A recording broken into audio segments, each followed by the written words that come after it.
اور ہمارے ساتھ جسٹس ریٹائرڈ شائخ عثمانی صاحب ماہر قانون ہیں، موجود ہیں، ان سے ذرا اس پوری صورتحال پر بات کرتے ہیں۔ جسٹس صاحب بہت شکریہ پروگرام کے لیے، آپ نے وقت نکالا۔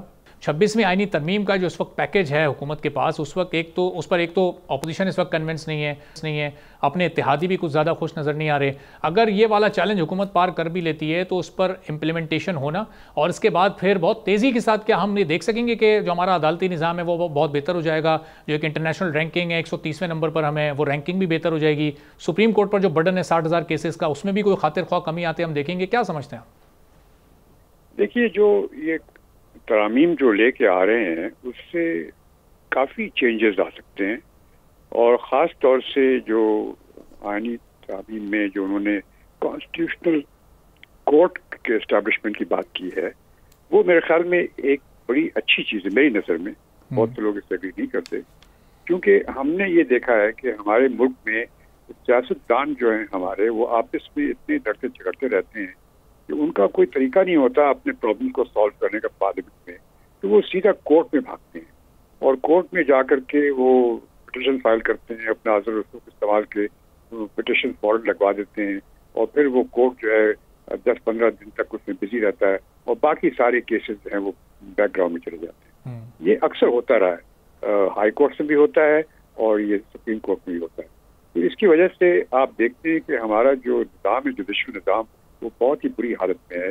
20 سال کیسز چلتے ہیں، ڈیسائیڈ نہیں ہوتے، لاکھوں کی تعداد میں بیک لاگ ہے۔ تو ان سب چیز کو روکنے کے لیے ضروری ہے کہ ایک قسم کا کانسٹیٹیوشن کورٹ بنائی جائے، یا ایک کانسٹیٹیوشن بینچ بنائی جائے، خاص طور سے سپریم کورٹ میں، جو کہ اس قسم کے کیسز سنے۔ باقی جو ڈسپیوٹس ہیں لوگوں کے اور کمرشل ڈسپیوٹس ہیں، وہ جو ہے سپریم کورٹ فیصلے کرے، کیونکہ کام تو کورٹ کا یہی ہے نا کہ لوگوں کے ڈسپیوٹ کو سالو کرے، نہ کہ سیاستدانوں کی لڑائی کو سالو کرے۔ تو میرے خیال میں یہ بہت ضروری ہے جو کرنا تھا، جو وہ لے کے آ رہے ہیں، اور 2-3 بھی انہوں نے امینڈمنٹ لے کے آ رہے ہیں، جس سے کہ کافی خاطر خواہ فائدے ہو سکتے ہیں، لیکن سب سے امپورٹنٹ یہ جو اس کا بنیادی فرق ہوگا، ذرا اس کو بھی آپ واضح کر دیجیے گا کہ یہ جو کانسٹیٹیوشنل کورٹ ہے یہ اور جو ہمارے ہائی کورٹ یا سپریم کورٹس ہیں، اس میں بنیادی فرق کیا ہوگا؟ یہ کیونکہ ہمارا نظام تو وہی ہے، ہمارے ججز بھی وہی ہوں گے، ہمارے وکلا بھی وہی ہوں گے، تو پھر یہ اس میں بنیادی فرق کیا ہوگا؟ بنیادی فرق یہ ہوگا کہ جو کانسٹیٹیوشنل کورٹ ہوگی وہ صرف اس کانسٹیٹیوشنل میٹرز کو چلے گی۔ یہ جس طرح جو آپس میں لڑائی جھگڑے لوگ جو ہوتے ہیں سیاستدانوں کے، ایک جا کے پٹیشن فائل کر دیتا ہے، دوسرا پٹیشن فائل کر دیتا ہے، تو یہ جو کیسز جو ان لوگوں کے آپس میں ہوتے ہیں سیاستدانوں کے، اس کو سالو کرنے کے لیے کانسٹیٹیوشنل کورٹ کام کرے گی۔ باقی جو ڈسپیوٹس ہیں ملک کے، کمرشل ڈسپیوٹس، پرسنل ڈسپیوٹس، وہ کورٹ جو ہے اس کا کام ہے، وہ کرنا چاہیے، وہ کورٹ کرے گی۔ تو سر یہ ابھی ہم دیکھتے ہیں کہ دنیا میں بھی ایسی کوئی 55-56 کے قریب مثالیں موجود ہیں جہاں پر یہ آئینی عدالتیں کام کر رہی ہیں، تو آخر یہ ہم ابھی تک کیوں اس میں پیچھے رہ گئے؟ یا سیاستدانوں کی اب ترجیحات ہی نہیں تھیں جو اس طرح کی امینڈمنٹس لے کر آتے ہیں؟ تو اس وقت چلیں دیر آئے ایک درست آئے والی بات تو ہے، یہ کتنا لانگ ٹرم ہوگا یہ اس پر امپلیمنٹیشن ہونا کہ یہ ترمیم پاس بھی ہو جائے، اس کے بعد پھر یہ عدالتیں قائم بھی ہو جائیں؟ دیکھیے، یہ کانسٹیٹیوشنل کورٹس جو ہیں، جو ہمارا سسٹم ہے جوڈیشل سسٹم، جو کہ انگلش سسٹم پہ بیسڈ ہے، وہ جس کو کہتے ہیں کہ ایڈورسریل سسٹم جو ہے، یہ ہمارا سسٹم جو ہے، اس میں کانسٹیٹیوشنل کورٹس عام طور سے نہیں ہوتی۔ لیکن آپ دیکھ لیں کہ امریکہ میں وہ سسٹم اسی ٹائپ کا سسٹم ہے، اور اسی طرح کا آپ دیکھ لیں کہ انگلینڈ میں ہے۔ وہاں پہ آپ نے کبھی سنا ہے کہ کسی کورٹ میں سیاستدانوں کے کیس جا رہے ہوں؟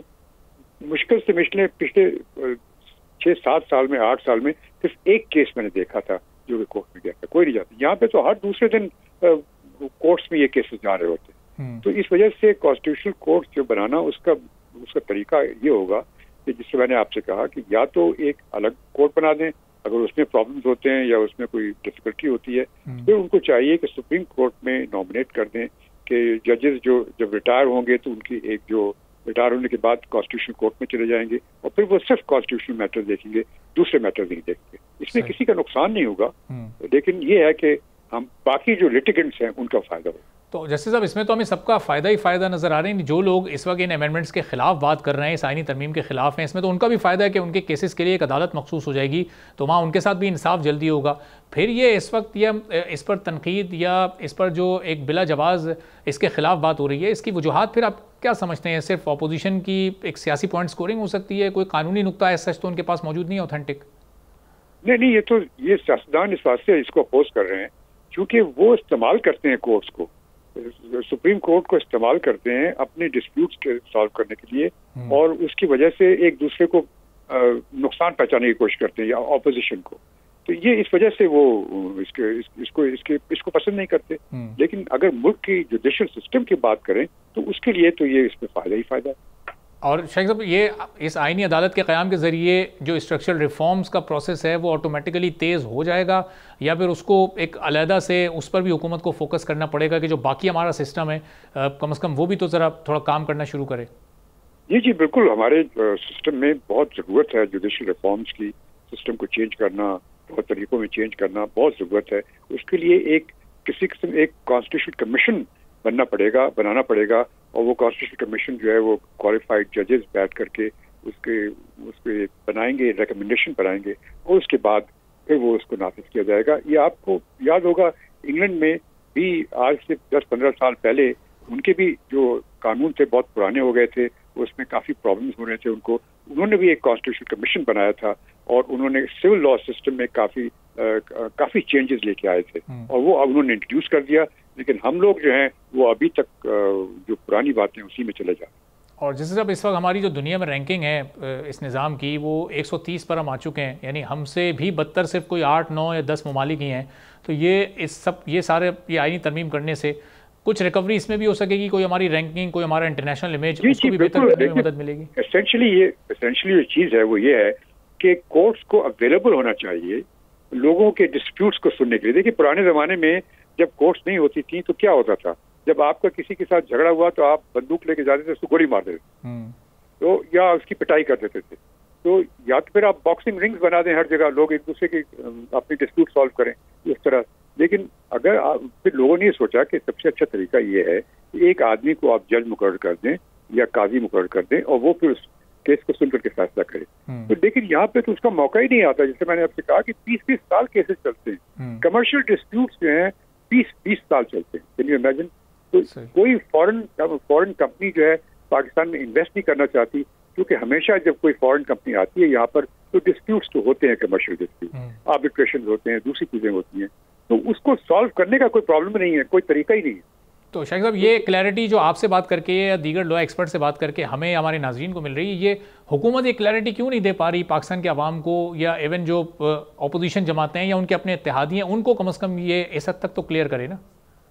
یہ تو میں آپ سے کہہ رہا ہوں کہ ہمارے سیاستدان جو ہیں بدقسمتی سے ان میں انٹلیکچوئل آنیسٹی بالکل کا فقدان ہے.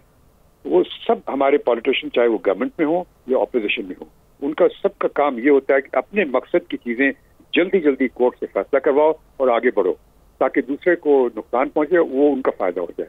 یہ پرابلم ہے, یہ سیلفش نیچر جو ہے پالیٹیشین کی ہمارے ملک میں, اس کی وجہ سے یہ سب کچھ.